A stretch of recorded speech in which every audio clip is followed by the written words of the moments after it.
Hello guys, good morning, good evening, sorry, this is the time of good evening, okay. So, uh, today I'm going to start the social science and we are doing very well. There is in the class 9th, 10th, there are the four parts of the social science, that is the history, geography, civics and economics. So, in that we will start of the civics, that is the chapter first of the class 10th power sharing. ठीक है, तो हम power sharing chapter first है class 10th का, वहाँ से start करते हैं. थोड़ा सा इंट्रोडक्शन देखेंगे कि क्या क्या हम लोग को पढ़ना है. We will see the introduction of the chapters means about the topics what we have to study in this chapter, that we will see. ठीक है, उस चैप्टर्स को देखेंगे. तो first one is we have to study about the story of Belgium. Belgium की story पढ़ेंगे हम पावर शेयरिंग में. Then after we will study about the accommodation in Belgium. Accommodation मतलब कि वहाँ पे कैसे शेयरिंग होता है, ठीक है, उसके बारे में हम लोग पढ़ेंगे. About that we will study. ठीक है, agreement, accommodation means the agreement. ठीक है, about that we will study. उसके बाद हम लोग पढ़ेंगे स्टोरी ऑफ श्रीलंका. श्रीलंका की स्टोरी पढ़ेंगे. Then after we will study about the majoritarianism in Sri Lanka. ठीक है, वहाँ पे जो मेजॉरिटीज ग्रुप्स थे, स्पीकर्स थे, उनके पावर्स के बारे में पढ़ेंगे हम लोग. Then after we will study if power sharing is there, so why the power sharing is desirable. Power sharing desirable क्यों है, क्यों पावर शेयरिंग होना चाहिए, about that we will study. Then after we will study about the forms of power sharing, that means how many types of the power sharing, about that we will study. ठीक है, तो हम दोनों I will use to the both of the language means the bilingual I will try to teach. Okay, so in this we will study about that. This chapter it is content of the these of the topics. About these topics we will discuss. Okay, okay, so we will study in this first. Our first topic is the what story of Belgium. तो story of Belgium को देख लेते हैं. Belgium की story क्या थी, वहाँ के लोग रहने वाले लोग जो थे क्या कौन से लैंग्वेज स्पीकर थे, कितने लोग क्या बोलते थे, about that we will study. Okay, तो first we will know about the Belgium.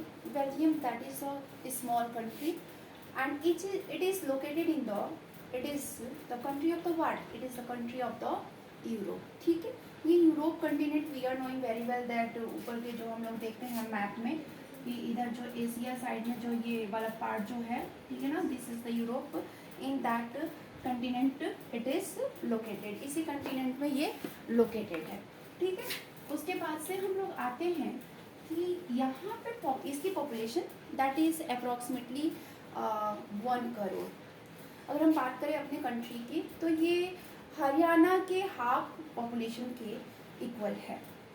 Okay, so in this we will study firstly that those who live in this country, तो there was the different language speakers were in this country. Different language बोलने वाले लोग थे.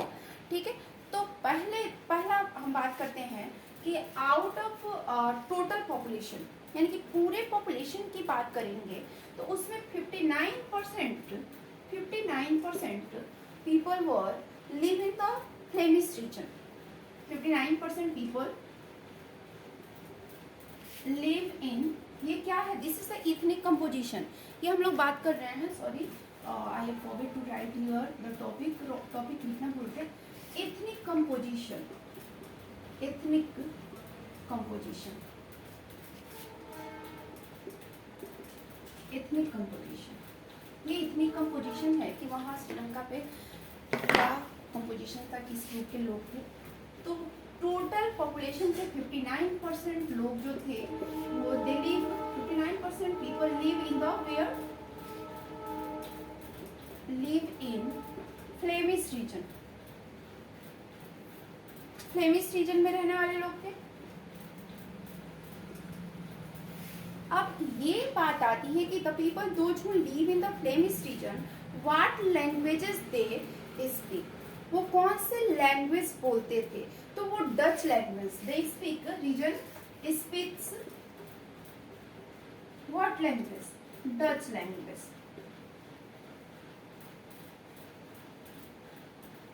Dutch language.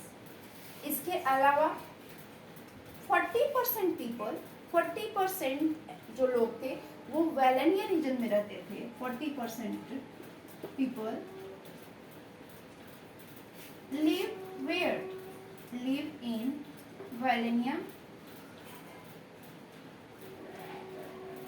वैलोनिया region, okay, and they speak the Wallonia speak the what, French language,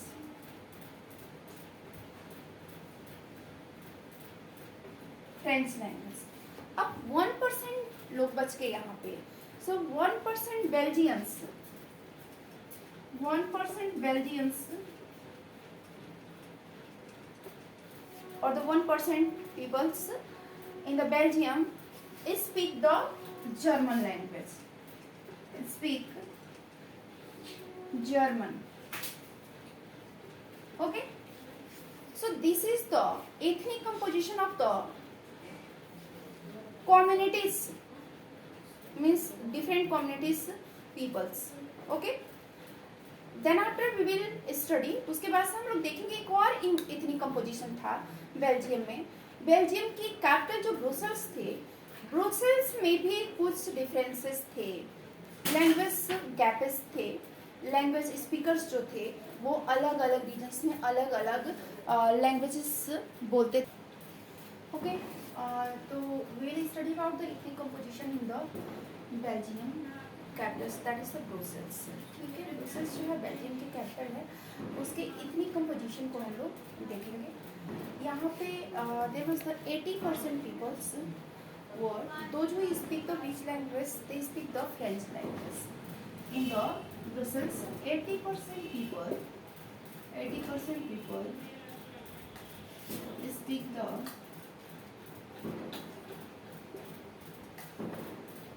French language, AGE, this is। अब बात बच गई 20% लोगों की, so 20% people speak the what, 20% people speak the which language, they speak the Dutch language, people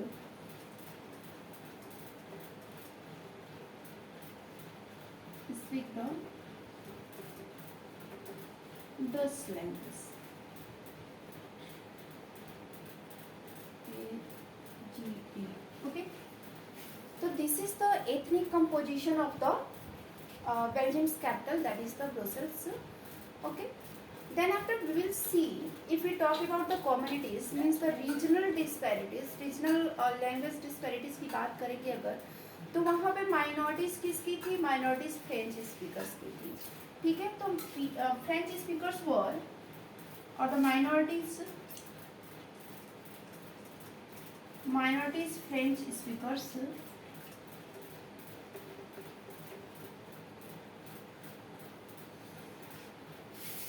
minorities French is so above of this we studied that, इसके पहले जो हम लोग पढ़े हैं जो कि रीजनल कम्युनिटीज के बारे में पढ़े हैं, जैसे कि फ्लेमिश रीजन, वैलेनिया रीजन्स के बारे में पढ़े, तो वहाँ पे हम लोग देखें कि 40% लोग जो थे वो क्या बोल रहे थे, वो फ्रेंच स्पीकर्स थे। तो उसके बिहाफ पे यहाँ पे एक कन्फ्लिक्ट्स क्रिएट होता है दोनों के बीच में, ठीक है, माइनॉरिटीज और मेजॉरिटीज की, क्योंकि वहाँ पे डच स्पीकर्स जो है मेजॉरिटीज फॉर्म में हैं और जो फ्रेंच स्पीकर्स जो हैं वो माइनॉरिटीज के फॉर्म में हैं। लेकिन डिफरेंसेस क्या था कि ये फ्रेंच जो स्पीकर्स थे they were the what, they rich and powerful, that's why they got the economical development and the educational rights.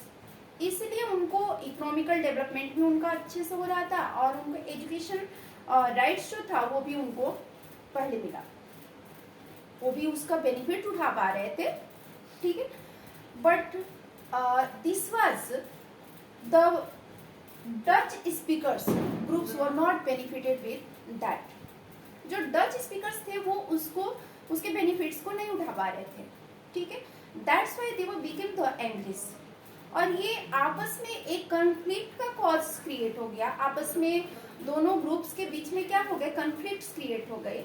और इसी वजह से जो 1950s, अब एक पॉइंट आ जाएगा इसमें, there be one point between the 1950s and the 1960s, it was the time duration of the tensions between the both of the groups, means between the both of the speakers. दोनों जो speaking speakers peoples थे उनके बीच में conflicts create होते हैं Belgium's में, ठीक है. And they tried to, that created the what, that created the differences. But through of the accommodation एक एग्रीमेंट किया जाता है. And in that agreement there was a division of the power sharing on the basis of the disparities, on the basis of their language, okay. And they try to solve out this problem. So in this video it is, guys, and the students, those who watch this, I hope they all will understand this. And I have given little bit effort to make you understand.